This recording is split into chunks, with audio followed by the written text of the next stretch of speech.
Sobre todo las subastas de Hacienda, lo bueno que tienen ahora es que están utilizando el valor de referencia como valor de subasta, con lo cual realmente ya simplemente de partida tienen un descuento respecto al precio de mercado y luego si encima te dejan adjudicarlo por el 50 o incluso por menos muchas veces.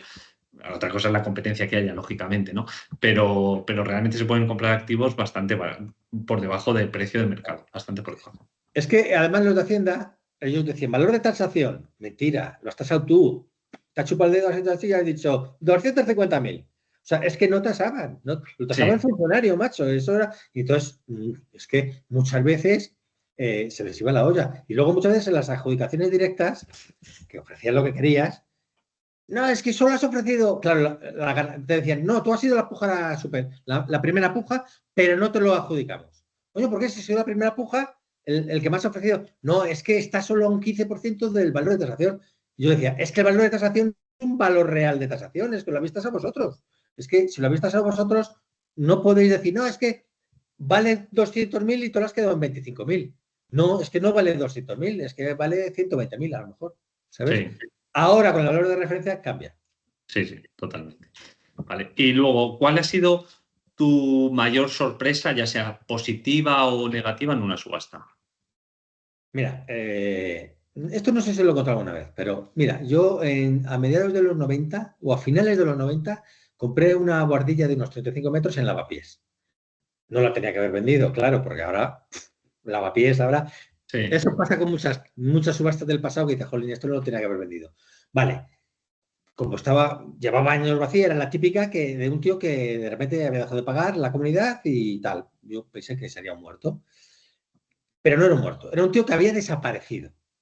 Entonces, yo voy con el cerrajero, sin posesión ni nada, voy con el cerrajero, pum, pum, me descerraja la puerta y vamos a abrir y no podemos. Empujando la puerta y los dos y no podemos. Entonces, conseguimos abrirla un poquito para que yo meta la cabeza. Digo, si esto está lleno de cosas. Nada, se va el cerrajero y empieza a preguntar a los vecinos. Y me dice, no, pues esto era un señor muy elegante, era director de una sucursal de banco. Y de repente se volvió loco y empezó a comprar cosas. Y empezó a llenar su casa de cosas compradas. Y también había bolsas de basura. Bueno, cuando conseguía empujar y entrar, estaba todo como 1,20 metros, toda la casa, los 35 40 metros cuadrados de casa, llenos de objetos comprados.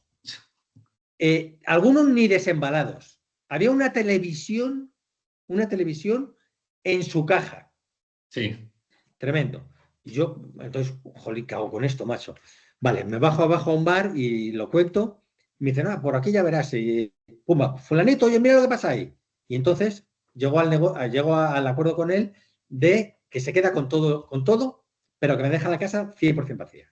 Entonces el tío llama a 4 o 5 de ahí del barrio, pumba, y me deja la casa vacía. Y según le estoy yo enseñando la casa, mira, sí, te puedes quedar con todo. Mira, ves ahí ese televisor, mira, aquí este vídeo, aquí esta bolsa con juguetes.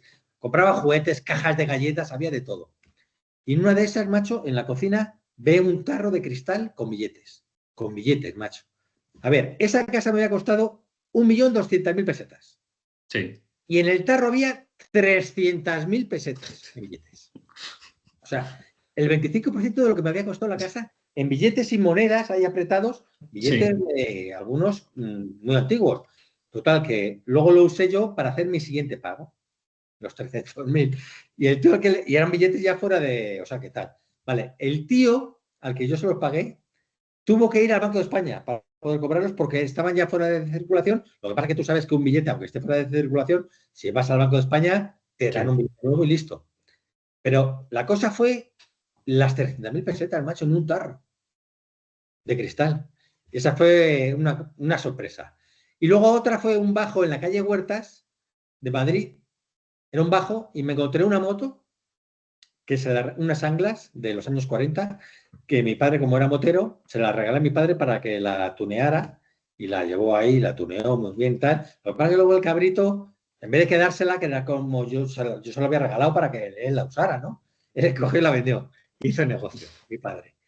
Y en esa misma casa, una pistola, en un cajón. Ostras. Ojo, yo cogí, macho, y dije, mira, no quiero líos. Porque también tampoco había entrado yo pidiendo la posesión. Como era de un Sí, muerto, también había entrado por las bravas. Cogí la pistola y a la basura. Pero una pistola, macho, Sí, pistola, vamos, una pipa. joder, qué bueno, qué bueno. Y luego la gente actualmente, bueno, digamos que el que no es inversor profesional tiene bastante miedo o reparo con los ocupas, pero ¿cuál es tu experiencia real con ellos? A ver, el ocupa en las subastas es casi, solo hay una situación mejor, que es la de que la casa esté vacía. Sí. ¿Vale? ¿Qué pasa? Que antes había muchas casas vacías. La gente cuando lo subastaba la casa, pues se iba un mes antes o 2 meses antes y la dejaba vacía. Ahora esas casas que antes estaban vacías, coge el ocupa y ¡pum! Y entonces ya no está vacía, ahora ya está con ocupa. Para mí el único problema con los ocupas es que allá donde pasan lo arrasan todo como Atila y entonces una casa que a lo mejor podías haberla vendido como estaba o haberla arreglado un poquito y ya está, y haberla alquilado, ahora sí que la tienes que reformar de verdad. Pero conseguir la posesión con ocupas es muy fácil porque, porque además, como tú ya tienes, no es como cuando tienes una demanda de desahucio por precario, que empiezas de cero y el ocupa entonces sabe que tiene pues 1 año y medio o así hasta que haya una sentencia de desahucio. Eso no, tú lo has comprado en subasta, entonces tú le explicas claramente, mira, yo lo acabo de comprar, en 3 meses estás en la calle. Ahí exageras un poquito, pero en 3 meses estás en la calle, te voy a echar y ya está. Te ofrezco 1.000 euros. Y entonces es muy fácil. O sea, el ocupa en una subasta es muy fácil negociar con él. Y de todas formas tienes la cosa de que si no llega a buen término esa negociación, pues el jugador le desahucia, como desahuciaría al expropietario, pero con mayor motivo porque el expropietario todavía te puede dar más problemas, puede a lo mejor presentar un expediente Sí.